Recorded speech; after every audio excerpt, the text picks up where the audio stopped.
नमस्कार मैत्रिणींनो, आज आपण बनवणार आहे भरलेलं कारलं.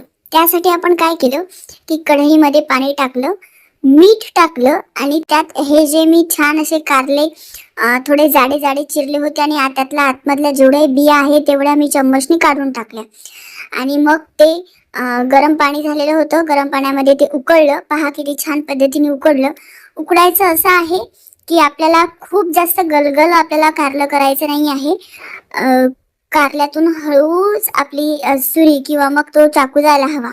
आता मी इथे शेंगदाण्याचा कूट घेतलाय, मीठ घेतलं आहे, थोडी हळद टाकलेली आहे, चवीनुसार तिखट टाकलेलं आहे. जास्त कमी आपण करू शकतो. त्यानंतर मी यात थोडासा सांबार टाकला, त्याच्यामुळे चव आणखीन चांगली येते. झटपट करायचं आहे म्हणून खूप काही तामझाम वगैरे करत बसली नाही.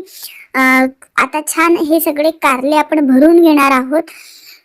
कारले व्यवस्थित फिट्ट भरून घ्यायचे आणि म्हणून त्यासाठीच कारलं खूप जास्त गलगल शिजून घ्यायचं नाही.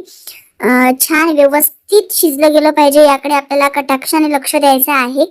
आणि आता मी सगळे हे कारले काय करते की आपण हा तयार केलेला जो शेंगदाण्याचा मसाला आहे त्यात मी हे सगळे कारले या मसाल्यांमध्ये भरून घेते. कारल्यामध्ये हा मसाला भरून घेते आणि पहा आता छान राहतो त्यात तो मसाला. उरलेला मसाला आपल्याला वरून तेलात टाकायचा आहे, त्यामुळे जेवढा उरला तेवढा चांगलाच आहे. आता पहा, आता आपण कढईमध्ये एक छोटी पळी तेल घेणार आहे.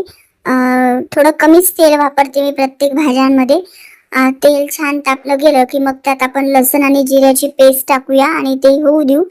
त्यानंतर आपण ही तव्या छान पेस्ट झाल्यानंतर यात हळद चटणी टाकू. थोडी चटणी कमी टाकू, कारण की आधी आपण शेंगदाण्याच्या कुटात टाकली होती. थोडंसं आपल्या अकोल्यात थोडंसं स्पायसी खातातच, पण माझ्या घरी थोडं फिक्कं खातात म्हणून थोडी चटणी कमी टाकली मी.